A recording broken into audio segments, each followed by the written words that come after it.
This is tape number 2, an interview with Karl Kornacker. It's July 11th, 2002. And Karl has a name to add to the record that he couldn't recall during the first tape. So, Yes, my high school orchestra conductor was Morris Gomberg. Is there anything more you would wanted to say about him since we...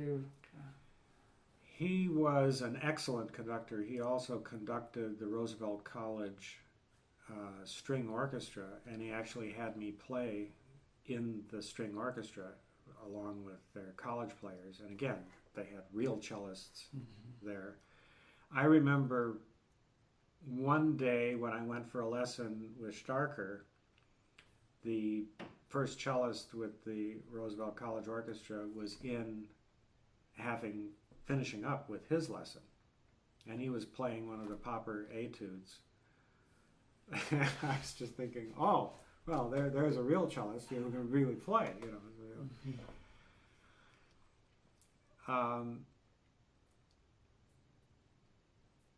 I remember once I was walking from a break back to rehearsal, and I was walking in the hall, and I was whistling the one of the themes from the music we were rehearsing. And I was a pretty good whistler, and I sort of prided myself on whistling in tune. But I didn't know that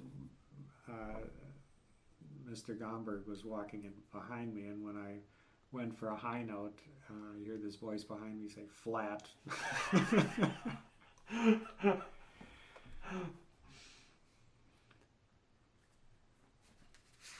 He was an excellent musician and a caring person. When I was in high school, our concert mistress was Elaine Skarodin, and she was a brilliant violinist. I don't know how far she got in a musical career, but she was certainly on her way. So your high school orchestra, what kind of repertoire did you do? Is there anything that kind of stands out? We were a good orchestra, and we got some awards, I think. Sen High School, where I was actually got some award as being the best high school in the state, and they had not only Latin but Greek there, and I took Latin for 3 years. I actually won one of the Illinois State Latin tournaments, but. So we had a good orchestra, but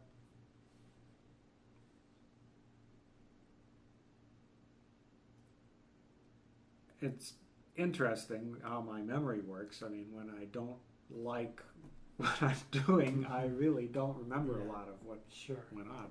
Sure. So in May 1955, MIT Kresge Auditorium was dedicated, and Aaron Copland was commissioned to write a piece for the occasion called Canticle of Freedom. Oh, that's what it was, not Fanfare for a Common Man, but Canticle of Freedom. And it was performed by the MIT Choral Society and the MIT Symphony. And who conducted? You seem to recall that it was Copland. See, I know that Copland conducted us, and maybe he conducted us in Fanfare for the Common Man, but maybe that was separate from the dedication of the auditorium. Okay. Because the tape for that says Klaus Liebmann. It just says KL, but I don't know if... Yeah, that's not... Yeah, that's not Copland. Yeah. I just wondered if that was yeah, so all I can say is I know that Copland conducted our orchestra, and I remember the incident with the triangle player. Because it's possible and I know that he was associated with the dedication of the auditorium, but these may be two separate events entirely. I'm just wondering if the tape might be mislabeled that way. No. Okay. And I don't recall being with chorus, so Okay, maybe you weren't in the orchestra for that. dedication. Yeah. Could be. Okay. Okay.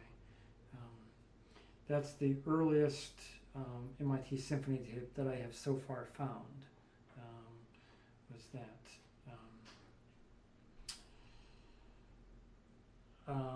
So I was going to ask you, but Oh, well, was it the MIT Orchestra? it says the MIT Orchestra. Yeah. That's the only time that That with, they would with, be with together. Klaus. See, and I don't remember it, and maybe it wasn't the MIT Orchestra. Maybe it was just the chorus with some other orchestra. Yeah. So let's see. There's some other questions here that we've already answered. So in April 1958, Alan Hovhannes came to MIT to conduct his Transfiguration cantata.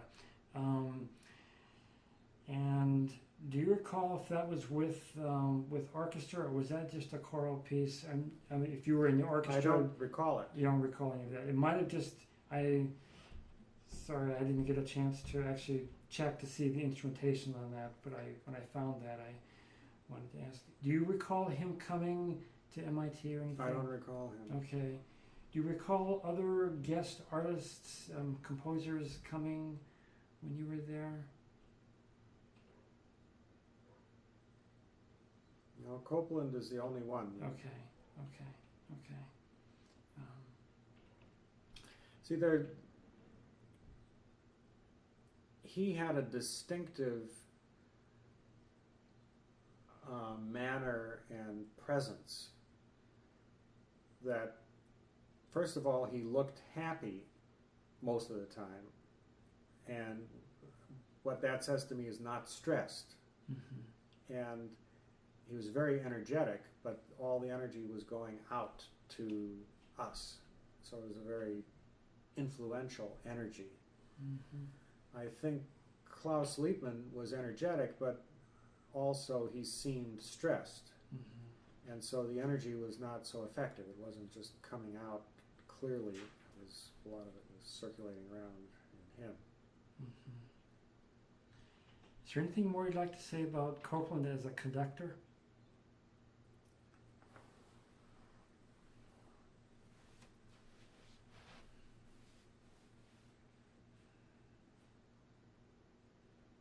No, Mm-hmm. don't know what to say. Yeah. So John Corley took over the orchestra in 1956 and had it for 10 years.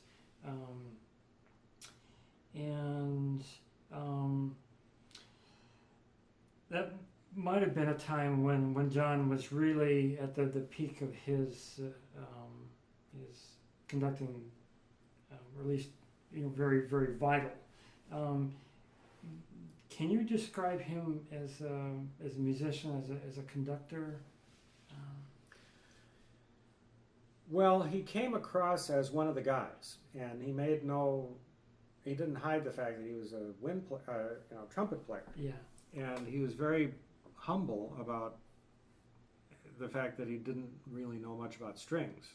So in a way, it seemed like he was embarrassed, trying to tell the strings what to do. So he deferred to Dennis Johnson, who was the concertmaster in the early days when John first came. Mm-hmm. I remember one incident of that where he was deferring to Dennis that is unforgettable, because as usual, I was kind of tuned out, but then I tuned back in when he stopped the orchestra, and I think he was talking to a wind player, and he asked him to play that short strain again for the orchestra. And the wind player evidently looked puzzled. I wasn't looking back at him, but and he said, "What is a short strain?" And John Corley, in this deferential way, deferred to Dennis and said, "Dennis, explain to him what is a short strain." And Dennis immediately said, "Ugh!" And everybody just broke down laughing. Let's just stop the rehearsal for a few minutes.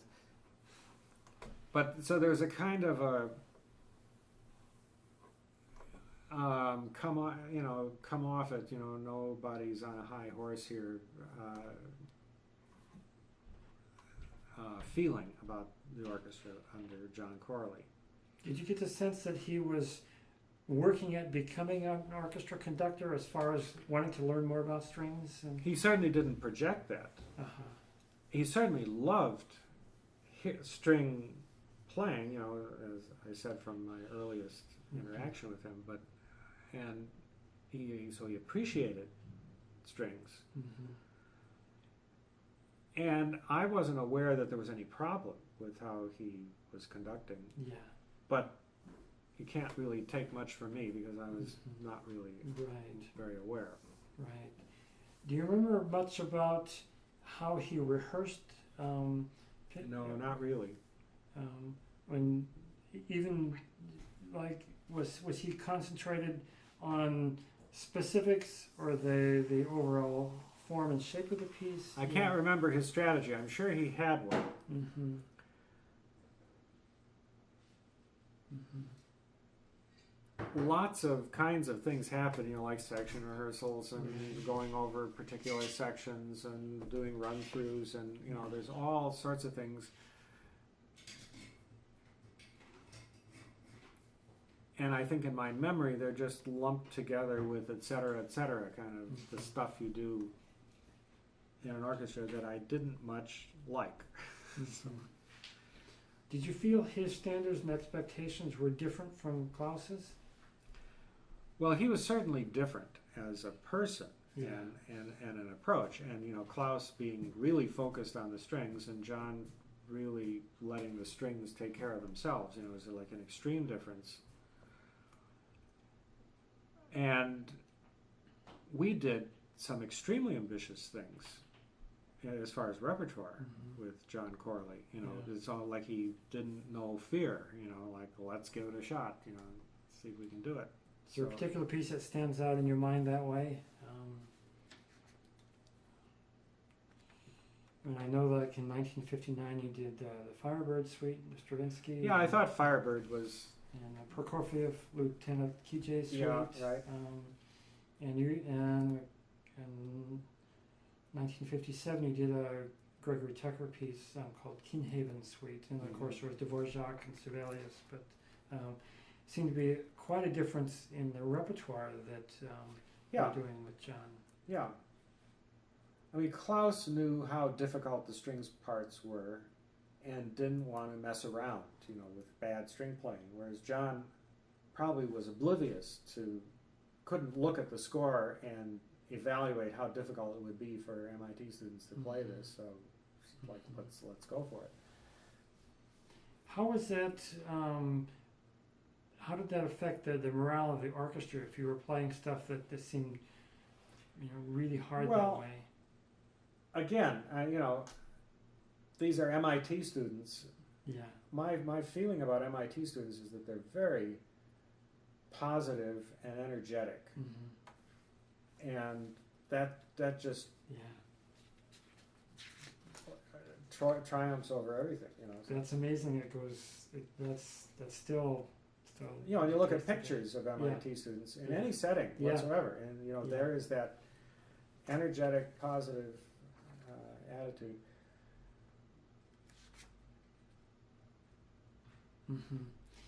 And one of John's things with the concert band was to play only original works written for concert band, which meant that they did a lot of contemporary repertoire. And it seemed like, at least in some regards, that carried over into the orchestral repertoire that he chose. Well, I think he had this sense of challenging us, and in a way that was real, real challenges, like let's be for real and experience it. I think he realized that he was providing us with first-hand experience. Right. He was providing himself with first-hand experience, and it was like, experience is good. I think Klaus was more worried about doing badly, whereas John was more relishing the prospect for a new experience, which would just be wonderful as an experience. Let's do it. And one of the things that John Corley did a lot of over the years was give students a chance to play solos with the orchestra, and it looks like you had a chance on 3 occasions. Yeah. Yeah. So you did the Boccherini B flat in 1958, and then you said you did the Dvorak. Is that correct? Was the Boccherini 58? Well, according to the research that I did, the annual report for the music section from 1958 mentions that, unless it was the previous fall of 57. Yeah, I think I did Dvorak in 58. Okay, so, okay. So Boccherini may have been the year before. Okay. Because Just I sort of for that- remember, like, after the Okay. Boccherini there was like, what next? And I said, Yeah. okay, let's do Dvorak. I had studied the first movement of the Dvorak with Starker, Uh-huh, and he had annotated the rest of it for me, but I didn't study it with him. uh-huh. And I remember after the performance, Klaus Liebman said to me, first movement was good, and then it went downhill from there. So, And then you did the Brahms double concerto with Roy Son, right? Yeah. And was that while you were in graduate school? yeah. Yeah. You don't remember the year on that, right? How was John as an accompanist conductor? He seemed, from what I've heard, was good at that. I don't know what your memory was in that way. He knew what the key issues were, and he went, he dealt with, like if there's a cadenza and then the orchestra has to come back in with the soloist, it's like, let's get that one right. So he was focused appropriately for accompanying.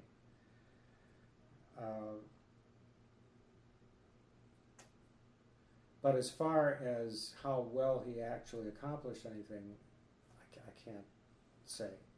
I was terribly unaware. I mean, I remember a couple of instances. I didn't know I had this bad habit until it actually came out. And of course, it comes out in a concert, but it came out in 2 places. One place was the Boccherini, when we were off at, I think, the Old People's Home. There's an orchestral introduction, and then I come in. So I'm sitting there listening to the orchestral introduction, waiting. And it comes just about time for me to come in, and I hear something that surprises me in the orchestra. And it completely throws me.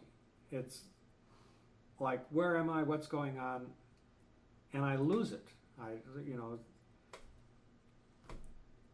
And so, like, I don't think that it's the right time for me to come in, which is ridiculous, but, so that happened in the Boccherini, where, the orchestral introduction completed, and then I didn't start, so there was like a glitch. And then finally, when I heard, like, nothing's happening, I said, oh, well, it must be me, and then I took off.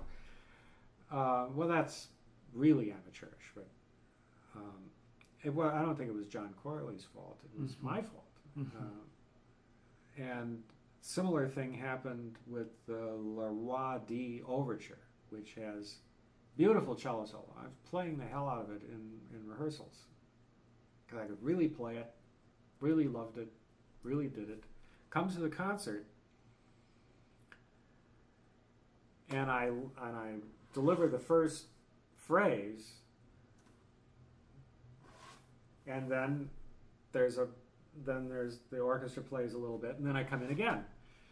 And the same thing happened. I'm listening to the orchestra, and I hear something that I've never heard before, and I completely lose it, and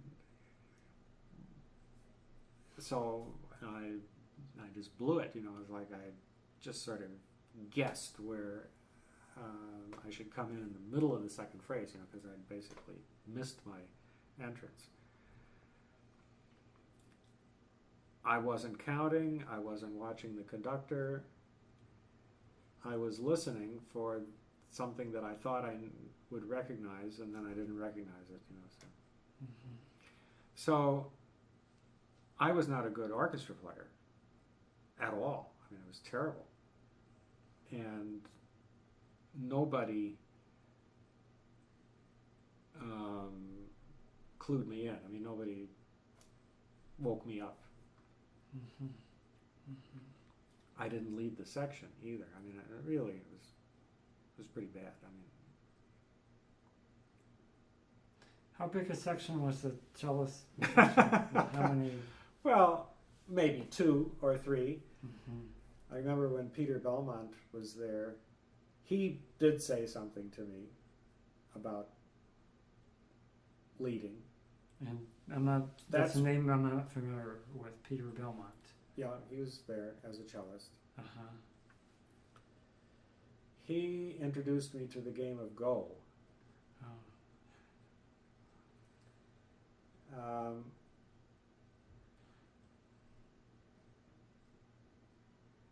You know, I can't say much about his cello playing. He played a lot of Go games.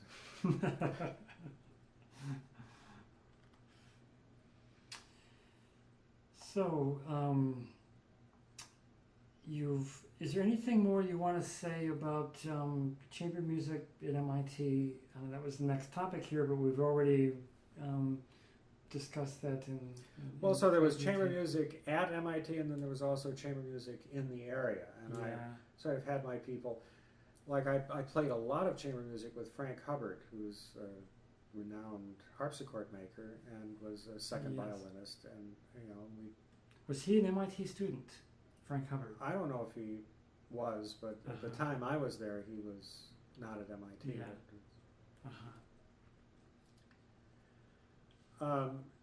You know, he was not an accomplished player, but he knew the literature and he loved the music. So, you know, that's a nice spirit to be with. And so I did a lot of playing with him.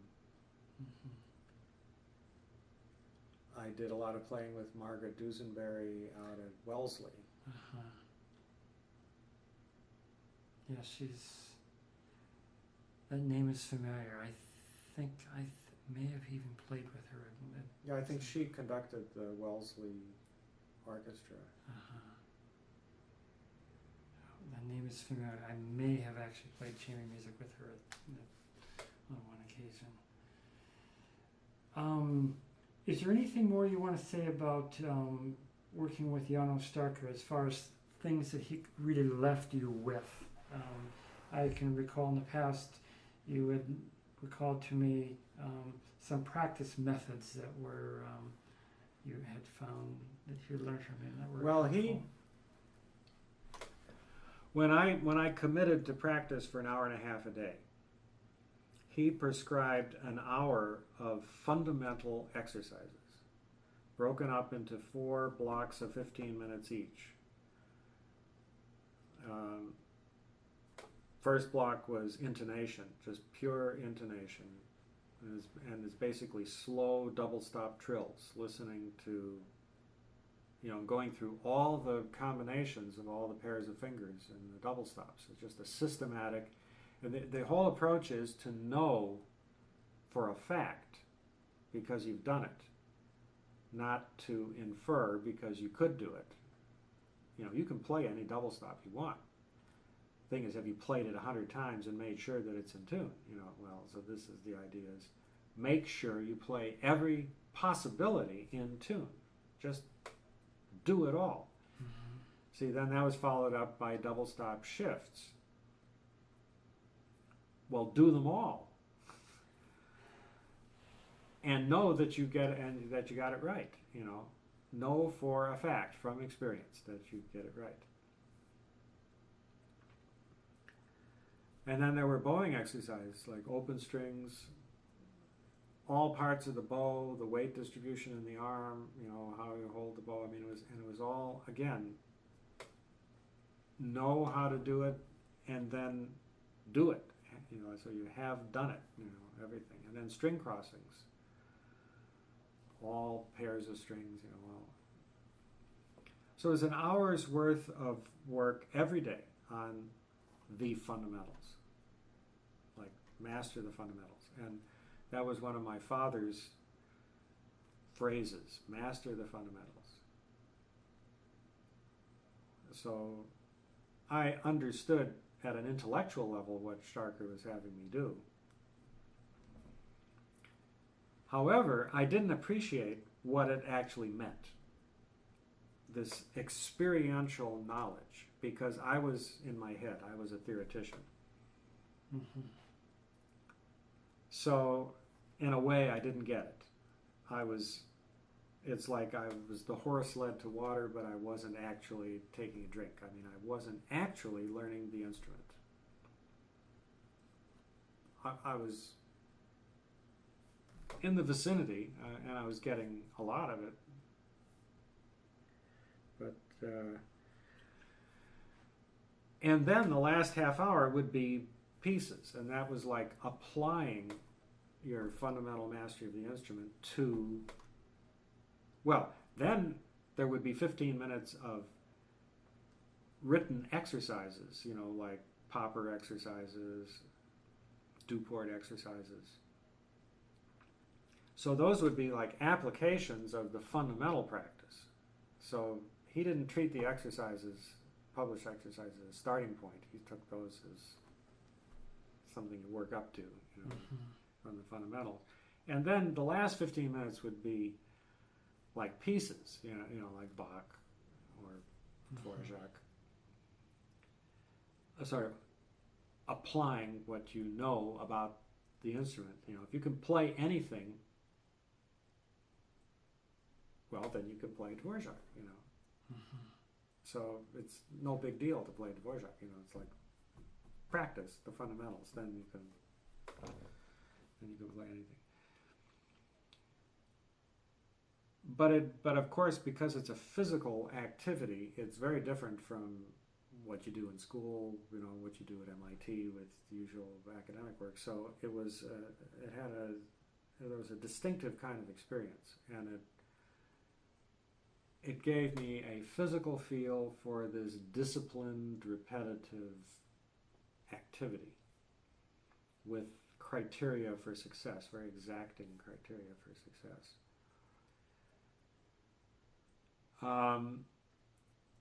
Probably that helped me do well in my doctoral research, where I was doing neurosurgery with no preparation whatsoever. I mean, I was thrown into it by my thesis advisor, and I was doing neurosurgery on frogs, tracking the corneal reflex into the brain, and putting microelectrodes into the brain. Well, I had to open up the head, and get in there, and I had to do it like a surgeon, without cutting any major arteries. Well, that's difficult. I mean, that's surgery. And on a frog, it's very small. I was doing the dissections under a dissecting microscope. Well, the first time you look through and you look at the tip of your scissors, they're sort of flashing by because you're shaking so much. I thought, well, gee, I've got some settling down to do. Well, but, I studied with Starker, so I had sort of an inner sense of how to do that, and I did it. And I did it very well. So, what year was it that you came to Ohio State University? 68. And what kind of playing did you do when you first got to town? I know that at some point you played with Columbus. Let me, before we get into Ohio State, let me tell a story about how I got here from MIT. Because Ohio State University is not the first place you think of, as the next step from MIT. When I was in high school, for some reason, I can't remember why, I decided for a science fair project to build a little device that would learn. And I had in mind the whole design. I was going to roll a steel ball down a ramp, and then it would pass by two electromagnets, one on either side. And then it would be heading towards a knife edge. And depending on which electromagnet was on, it would either be deflected one side or the other side, and it would roll down. But then there would be two metal ramps that it would roll onto, one or the other, and close the circuit. Mm-hmm. And that would signal back to the underlying system that was controlling this thing which way it had decided to go. And then the idea was it was going to be the equivalent of getting a shock if it went the wrong way. So when it would start out, I had a control device that was giving equal time to the two electromagnets. And I didn't know when I rolled the ball down, so it's a random choice, this way or that way. But when it would get the shock, then the time spent by that electromagnet would be lowered, and the other one would be larger, so it would be more likely to go the other way. So this was sort of a simulation of conditioned learning. I had big 1 farad condensers, big wax-coated things, storing up the shock as an electrical charge, that was going to be my bias setter. Mm-hmm. And I had a little cathode tube, doing the alternation with a gas discharge tube giving signals. I don't know how I did it or why I did it. It just sort of came to me that I was going to do this, and I did it. And I designed the electrical circuit, I built the whole damn thing, and it worked, and I guess it was impressive, and so it was my science fair project.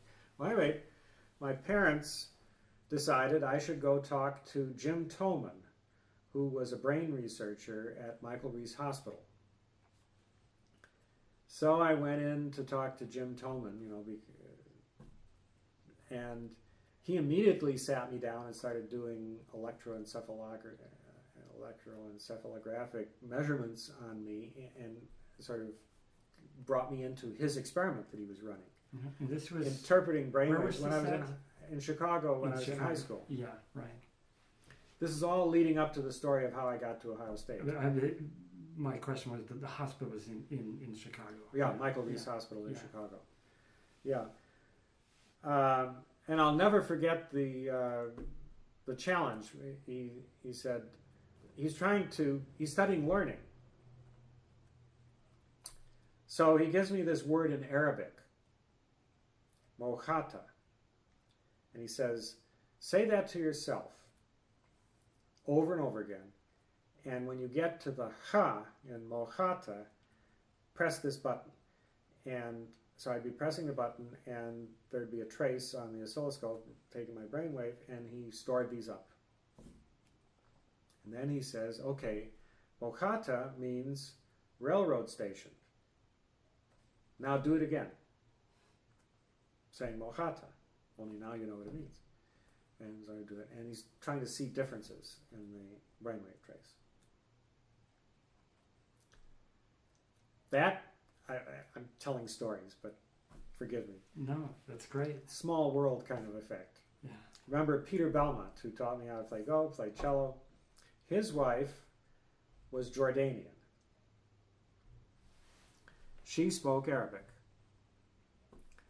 I was visiting them, and I said, I've had this experience many times where if I try to say a word in a foreign language to someone, they don't know what I'm saying. And then when I tell them what I'm intending to say, they say, oh, you mean this. And when they say it back to me, it sounds exactly to me like what I just said. I can't hear any difference. But to them, it makes all the difference. Mm-hmm. And so I said to her, for example, I happen to know one word of Arabic. Mohata. And she starts guessing, see what this means. And she tried this, that, and the other thing, And I said, it means railroad station. He says, oh, Mohata. I have absolutely no idea to this day what the difference was in what I'm saying and what she's saying. But any rate, Jim Tolman asked me where I was going to college. And I said, I'm going to MIT, I've decided. And he said, oh, Warren McCulloch is there. And I said, who's Warren McCulloch? And he said, don't say that. He's like the father of theoretical biology. He's one of the greats. You'll really need to talk with him. So when I went to MIT, I had in mind that one day I'm going to talk to Warren McCulloch. But I didn't go look him up. I had this sense that it's destiny. Well, when I graduated in '58, I had still not met or seen or didn't know by direct experience that Warren McCulloch was there. So when I was deciding where to go to graduate school, they had a biophysics program at MIT. Biophysics is what I was getting ready to do through my double major in biology and physics. So I thought, Warren McCulloch's here, I haven't met him yet. What a way to pick a graduate school. I mean, it's like, and I didn't even know what the biophysics program was like. I was terribly disappointed in it. So 2 years pass, and I'm taking my general exams. And I did a protest failure in biochemistry because there was a biochemistry requirement, but I'm not a biochemist, I'm a biophysicist. Physics is different from chemistry. I don't like biochemistry. I don't want to study biochemistry. So I couldn't answer one question in biochemistry. So I was put on probation, and Pat Wall was at my exam, and he sort of took me under his wing and took me down to the basement of the research lab of electronics. I guess that's no longer building 20. Right, it's gone, yeah. Well, that was like the underground. That's where the mad scientists hung out. That's where Jerry Letvin was, and Walter Pitts, and Warren McCulloch. Only I still didn't know that. And so I get put into a room, a lab, and assigned a setup with microelectrodes and amplifiers and whatnot to work on the frog corneal reflex. I mean, that's how it came that I did that doctoral dissertation next door to Warren McCulloch. But I still don't know that he's there. Well, then finally, I encountered him. He actually came in to see who was there, and I finally meet him. And then years pass, and it comes time for me to leave. I had a postdoctoral appointment after I got my PhD. It was like a 5-year, somewhat honorary appointment intended for you to get your feet on the ground, decide what profession you're going into, launch. And what I did with that 5 years is decide, okay, now's my chance to invent theoretical biophysics. I've been preparing for this for a long time. Now I'm going to do it. I told my Pat Wall, my dissertation advisor, I've decided to leave experimental research and do theoretical research. I feel I can make a stronger contribution there. And he, again, didn't say anything. It was like the career counselor from high school. I mean, it's just, what can you say? I mean, what I didn't know was that I was cutting my throat. I mean, it's like, now I have no mentor. Now I'm out on the street. I mean, it's like, I'm nowhere. I mean, there is no market for a self-proclaimed theoretical biophysicist. But at any rate, I took the 5 years and I worked on theoretical biophysics, the foundations of theoretical biophysics. I made, I believe, tremendous progress. It's a great secret. Those publications you found are sort of little hints of what I was getting into at that time. We'll have to look into this. Yeah. But anyway, the time came to leave. It was a 5-year appointment. Time came to leave. I had this far out project in theoretical biophysics, not a launch pad for getting a job. So I go in to talk to Warren McCulloch and I say, the time has come for me to leave. I need to go somewhere. Where should I go? I sort of left myself open to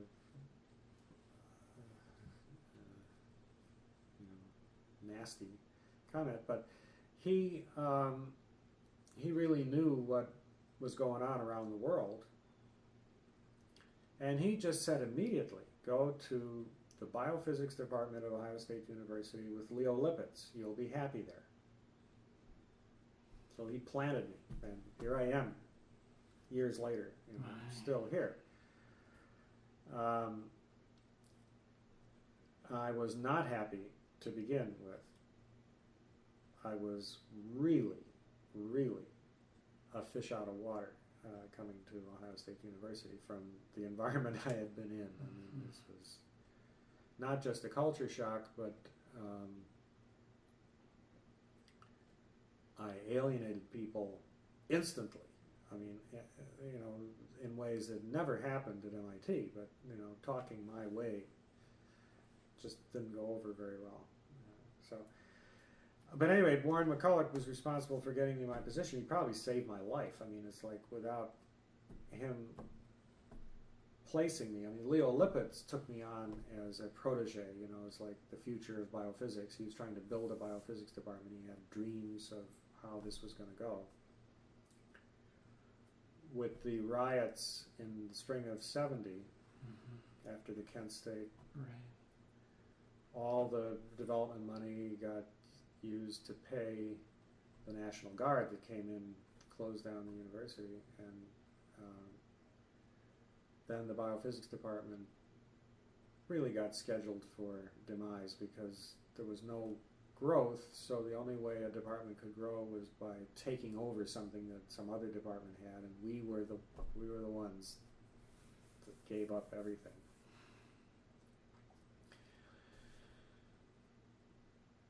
So then I was here.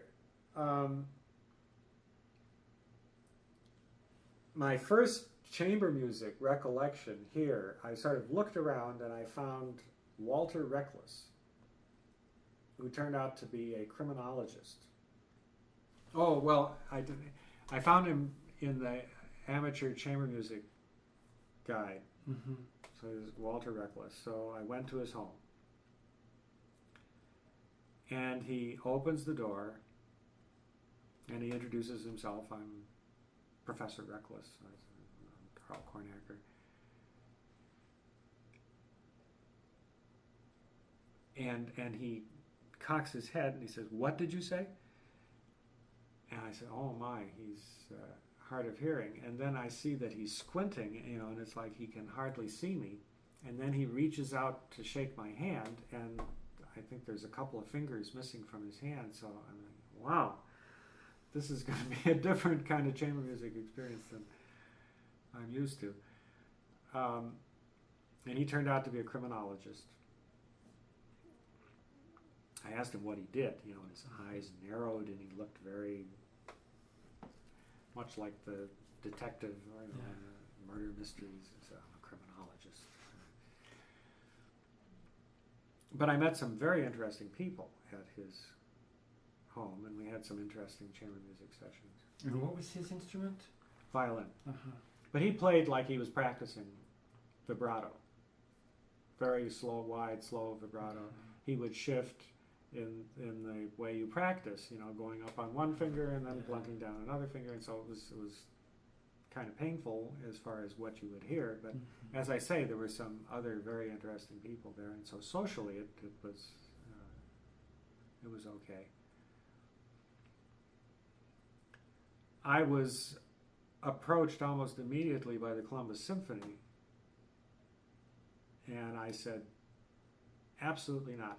By that time I knew I do not like playing in orchestra. I'm not going to play in the orchestra, so it was kind of an honor that the Columbus Symphony wanted me at the time, and I just wouldn't consider it. I did play in the Pro Musica Chamber Orchestra under Tim Russell for a little while, and then I quit. How many seasons was that? I played maybe a couple of seasons, but I was second cellist, and first cellist was leading the section, and she was throwing her elbows around and essentially conducting herself and others and playing her way, which was the way the section would play, and it was my job to follow her. If I had been a professional, I guess I would have either done that or said no way. But as an amateur, I was just irritated. You know, I didn't like the feel of it. Also, it seemed to me that she was not playing with the conductor and that she was not playing with the orchestra. Mm-hmm. So, as a chamber player, you know, with a sense of togetherness, it was like having multiple vision. You know, it's like, do I follow her? Do I follow the conductor? Do I follow the orchestra?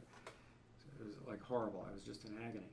One day she was not there, and I played first. And then I followed the conductor, and I heard the orchestra, and I was happy. You know, well, by comparison, it was at least I'm playing with, you know, it was like something, had some feel that something's going on. But then I finally decided I couldn't take it anymore, so I just quit. Mm-hmm. I explained to Tim why I couldn't handle it. Well, actually, one day I decided to do a protest, silent protest. I played with the conductor.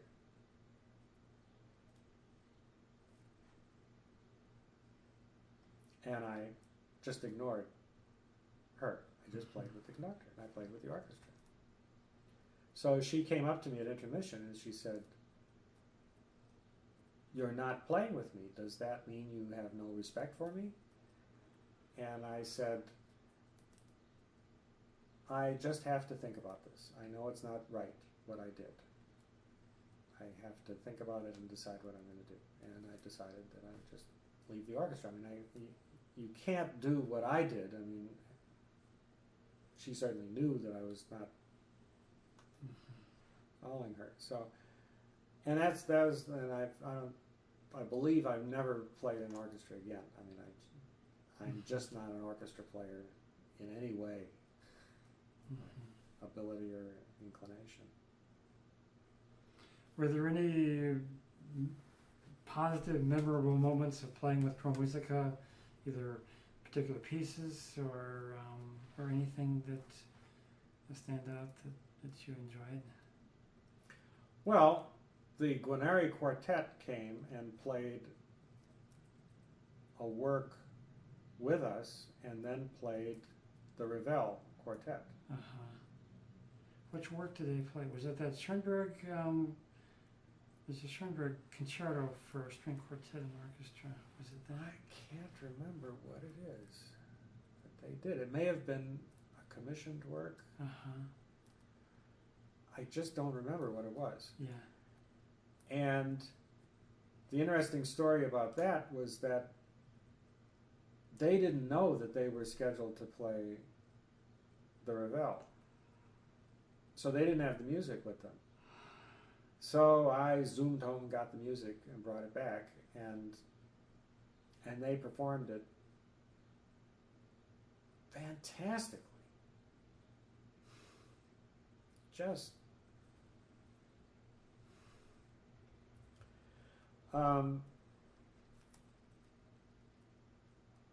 I had an opportunity after that performance to get coaching from their second violinist. What was his name?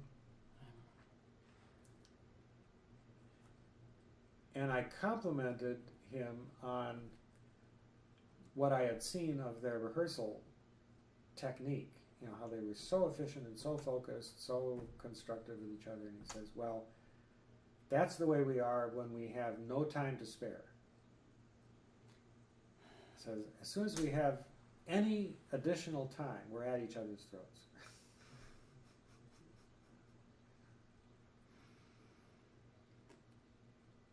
I've heard that about them.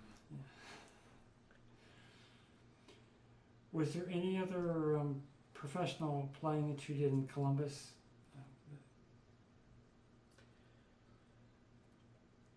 One thing I did,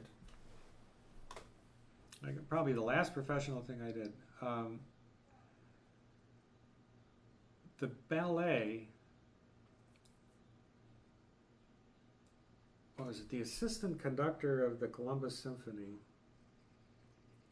wrote a piece pulling together Gershwin tunes. Who was this? Do you that remember? was accompanying, I think it was Schwartz. Can't remember his first name. Yeah.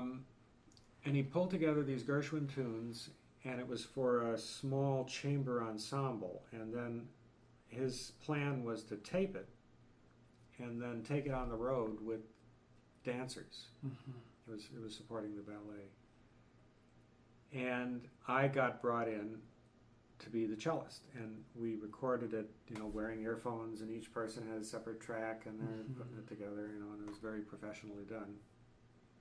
Anyway, I got the music a couple of days in advance. And again, I look at it and I think, well, nothing to it, like I can play it. And then I see that I have a solo in Begin the Beguine, I think. Da, da, da, dee, da, da, da, da, da, da, dee. Well, I start practicing it, and I can't do it well. I mean, I can play the notes, but I want it to be magnificent. I want to really belt out this tune, because it's got lots of stuff in it. So I want the fingering to support the tune, and I want the bowing to support the tune. And I want my dynamics and my phrasing to support the tune. And I find out that I can't just have it all. I mean, it's like I don't know what fingering to use, I don't know what bowing to use, and so I spent a few hours messing around, getting nowhere. And I thought, it was like a couple hours to go, and we were going to record it, and I still couldn't play it. And I've got to take this thing apart and practice it. And that's where the Starker, I said, okay, fingering. Forget about bowing, forget about phrasing, just get the fingers. How are you going to finger this thing? Figure it out. And so I figured that one out, and I said, okay, bowing. But how are you going to bow it,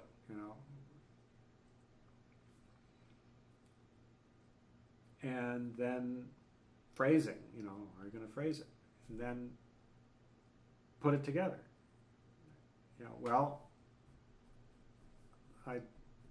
By the time I got to where I put it together, I actually had ingredients to put together, and then when I put it together, it went together. And then it was good. So then I went to the rehearsal, and I was ready, and when that happened, I just belted it out. I didn't worry about it. I knew I could do it, and I did it.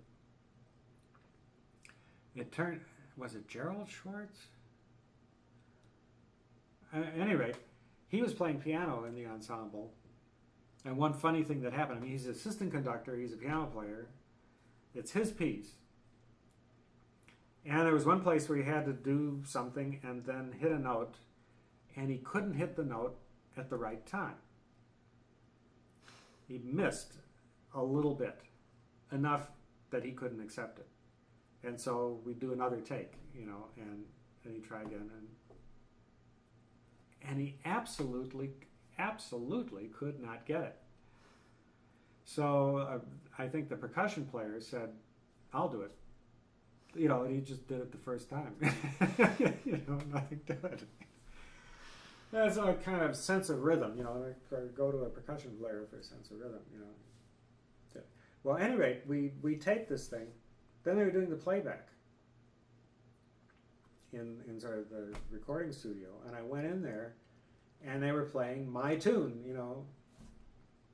and I listened to a little bit of it, and I got that overwhelming shocked feeling, that happened to me when I would listen to Starker playing the Kodai, or and I absolutely couldn't stand it.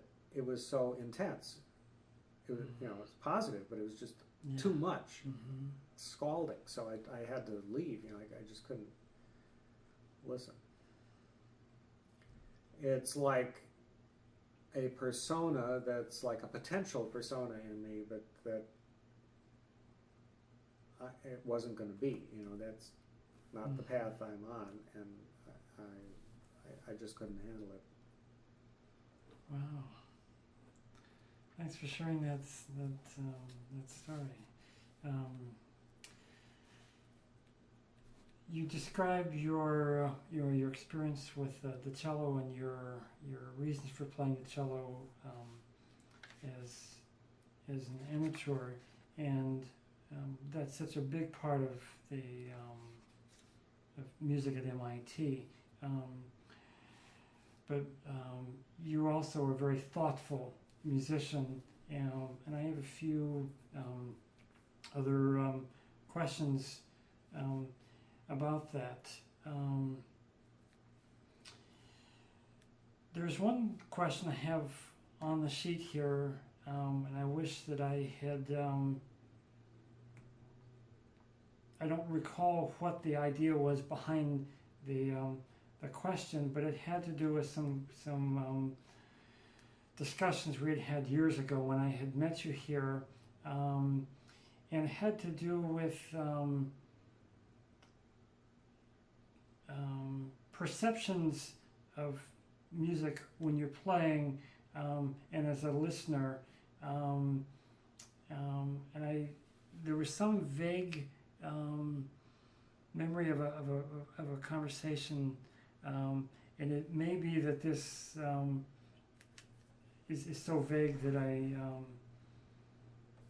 that there's no place to go. But it had to do. We were talking about perception. Maybe we can just turn it into. I know that you have some real interesting thoughts about how we perceive music. I don't know if there's anything in particular you want to share about that, but or we can. I think probably I've said things that touch on that already. Yeah. I don't know that I would want to. Okay. You've touched on this in just the story that you just told in a certain sense. When you have a new piece that's unfamiliar and strategies that you have to learn it, is there anything more that you want to add to? No, I think I've covered that one. That's now here's a really unfair question because it's so broad, but I know that you have some thoughtful ideas on this. The central ideas that you bring to playing the cello in regards to sound and style, and then we can even maybe you can comment about particular repertoire that you like and composers. But talk about your general approach to the cello and the kind of sound that you're trying to go for. Well,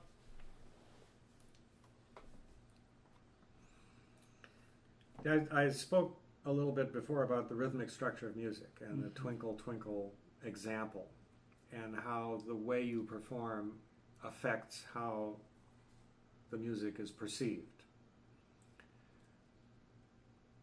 So I took a systematic approach to this issue and said, okay, what can I do? What do I have control of when I'm playing?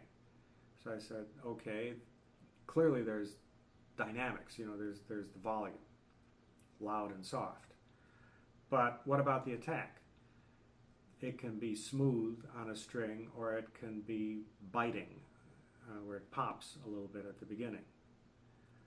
And even with the dynamic, you can have an accent at the beginning or no accent. Then there's tone quality, which is very important on a string. And that can range from what I would call tense, where you might go close to the bridge and a lot of pressure moving the bow slowly, so it's almost at the point of choking off, but it's like a very intense, tense sound. Or it can be open, more flute-like, where the bow is moving quickly and lighter and farther from the bridge. So I thought, okay, well, how do those ingredients work together to communicate something? There's all sorts of combinations, and they can be used at all different kinds of levels in the hierarchy of relationships in the music. How do you use them, and what levels do they work at? So I developed all sorts of strategies. And then there's vibrato, and it can be absent or it can be slow or fast, So there's all sorts of combinations. I worked out my approach to using all these ingredients to convey all the levels of music that I was aware of. Now that's a kind of a cold-blooded technical approach. But again, just like with Begin the Beginning, you plan it out, you practice it so that you can do it, and then you bring it all together with an inner sense of what it means. What's the point? What are you getting across? And then it communicates.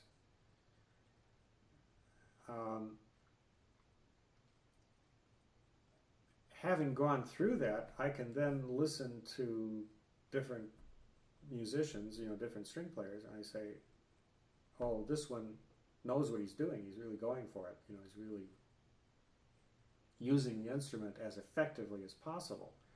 And then I listen to somebody else, and I say, they have no idea what they're doing. I mean, they're using vibrato because you're supposed to. They make good sound. They have dynamics, but it's like painting by the numbers where you have no idea of what the picture is, and you're not really accomplishing anything. So I did get to a certain level, but in no way was I an inspired musician. My mother loved the way I play. My daughter loves the way I play, but that's family, and I think I did some things very well, that I really loved, that I really played through my life. What is it? The Schubert. What is it? The Brahms cello quintet. You mean the Schubert quintet? No. Well, what you mean there's a yeah, that's I think that's Brahms. But here, that's the sextet. Sextet. That's right. Yeah, sextet. Right. That's right. The first sextet. Starts off with that big viola solo at the beginning Yeah. of that movement. Yeah. Yeah.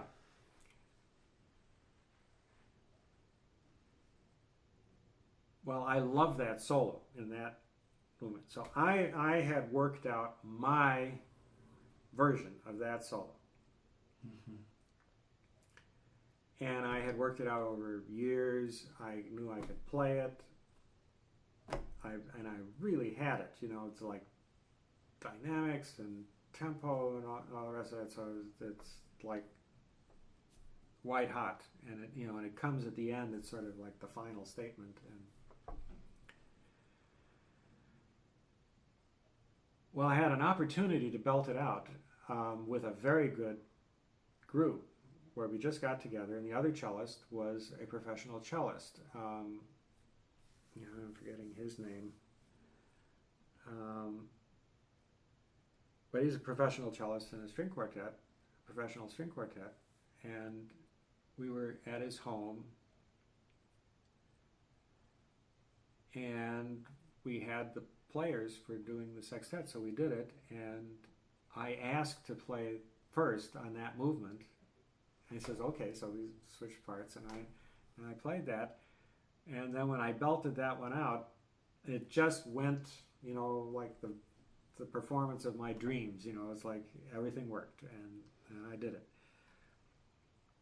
Well, afterwards, the cellist's father came up to me and he complimented me, and I said, well, I really appreciate that, and especially considering that your son is such a great cellist. That means a lot to me. And then years later, the cellist, I met him again, and he told me that was one of the memorable experiences of his life, that chamber music experience. Because, of course, professional playing is a job, Yeah.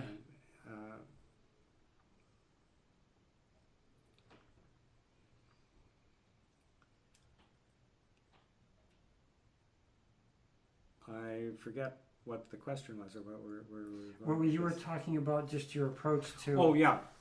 the cello. Yeah. So it's like there are the ingredients, see, and then what more can you do? I mean, but you have to be aware of the musical significance of all of these aspects. There's nothing incidental. The bite at the beginning of the sound is there for you to use or to suppress for musical reasons at particular levels, to get something across. You can handle a certain amount intuitively and by inspiration, but you really have to have a technical plan in place, and support, in order for that inspiration to come out, and really express itself. Now, having said that, I can say that I heard Casals in a master class, and he got frustrated with one student, and so he sang the phrase. Well, he couldn't sing. I mean, by singing standards, I mean, his voice was sort of cracking, all the rest of that. But the musical intent came across like kaboom, like this is it, So here was somebody who could really transcend all technical issues and all the rest of that and just have the music come out. But I don't have that. I don't have that kind of strength of musical sense, so I need to get myself close to where then I can get the final part with the feeling. Is there any particular repertoire or composer that you feel close to? The Beethoven last string quartets and the last two piano sonatas are like my music.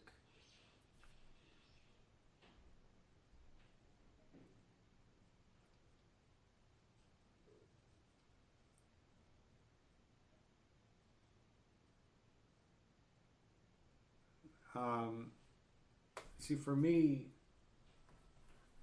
the notion of heaven and like the feeling of heaven is, to me, expressed only in music.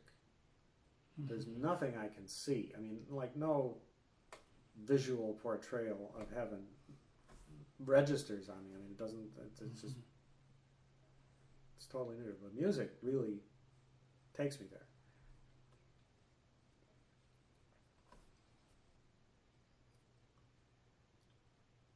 In town here,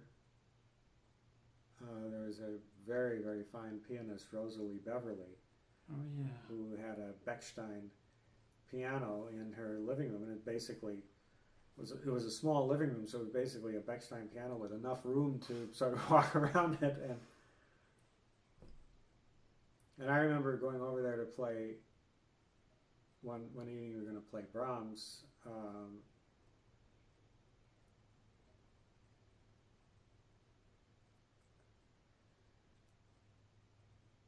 I forget which what we were doing, but it was a slow movement. The piano plays the introduction, and then violin and cello come in.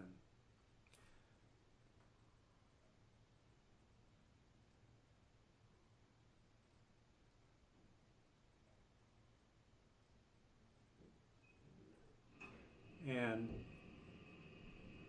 her playing on that Bechstein piano was so transcendently beautiful that when the sounds just sort of stopped and it was time for us to start playing, I absolutely refused to play. Like and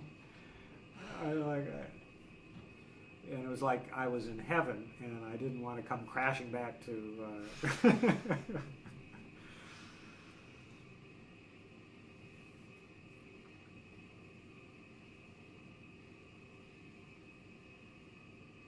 Again, I don't remember what we're talking about. Asking you a particular repertoire that really means. Oh yeah, so Beethoven is basically it. Brahms, some Brahms, but Beethoven, the late Beethoven quartets and the last two piano sonatas are sort of where it's at for me. Mm-hmm. Mm-hmm. Then a lot of Brahms I love. Mm-hmm. Has there been any? My brother Tom went to a chamber music camp in New Hampshire, or was it Vermont? I think it was at Bennington in Vermont. Uh-huh. Rather good camp. Yeah, and he was very famous for counselor there, and so he got me in. Said, "Let's go together." And I gave my credentials, and whatnot. There are a lot of professionals there. Right. And I talked about having performed the Brahms double, and I've also did a performance here at OSU with Sylvia Zaremba. Oh, really? Yeah, and we did piano quartets, and we did the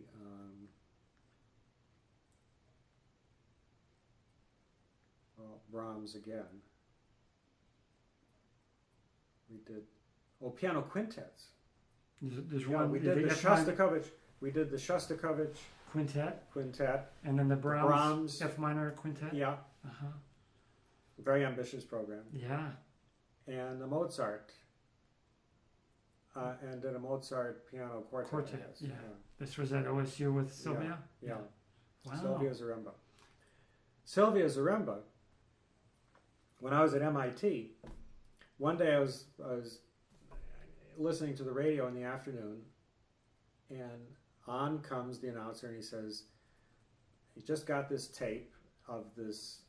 I remembered it as a 12-year-old, but since then Sylvia said she wasn't 12, so maybe she was 15 or something like that, playing the Liszt Mephisto Waltz. And he says, "You got to hear this," So on comes this tape, and I'm absolutely blown away. I mean, it's just the most, you talk about passionate virtuosity, but this was like off the scale.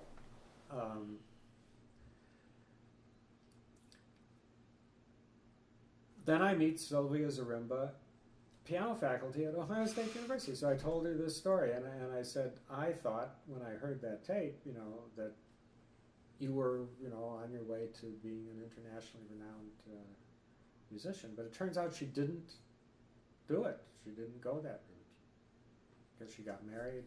And one thing and another, she wasn't there. But she's still a phenomenal artist. She played the Prokofiev with us in the orchestra. Just phenomenal. Yeah.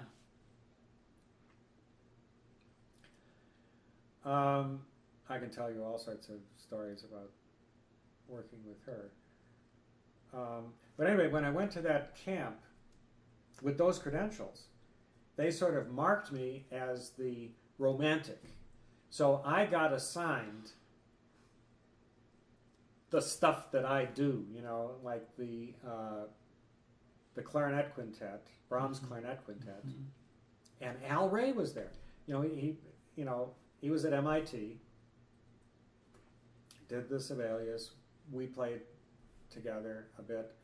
So there he was at the camp as a counselor. I guess he was actually one of the administrators. I mean, he was helping run the place, and he's a major person there.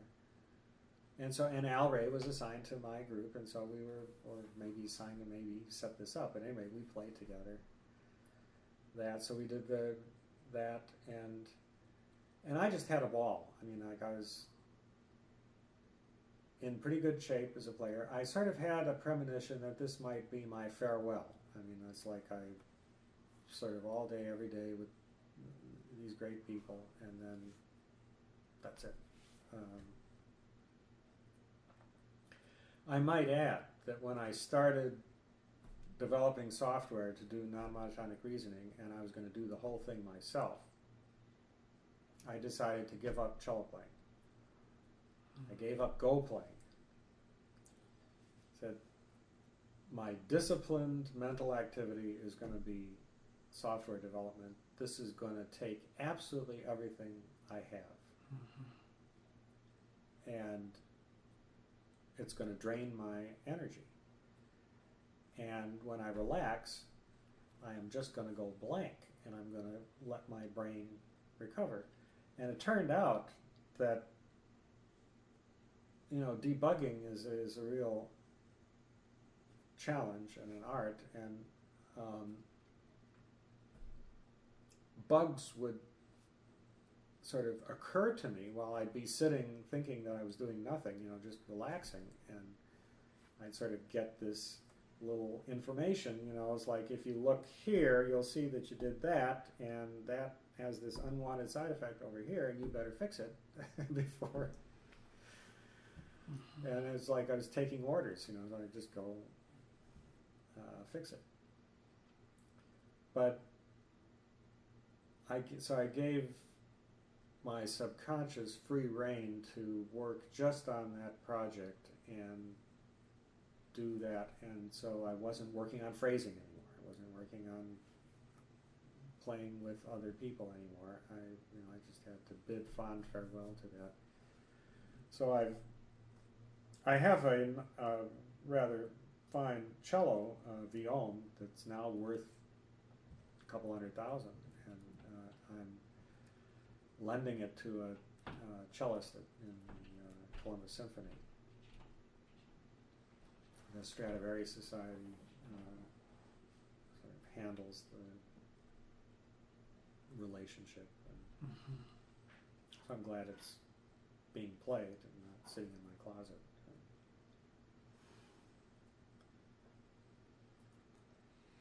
Why don't we, for now, end here, and we'll just have to reschedule another time to talk about music and science and stuff. And there are many things that you said in the interview that I would like to kind of flesh out with further questions in a future interview. And I think I could ask even more. I could ask better questions. Well, I've enjoyed this time together, and I hope I haven't been too verbose. Not at all. You've been most generous, and you've really contributed a lot. In even the stories are valuable. Almost all of the interviewees apologize for the stories, but they add a great deal. Okay. So I appreciate it for us. Yeah, I want to thank you very much for your generosity this afternoon.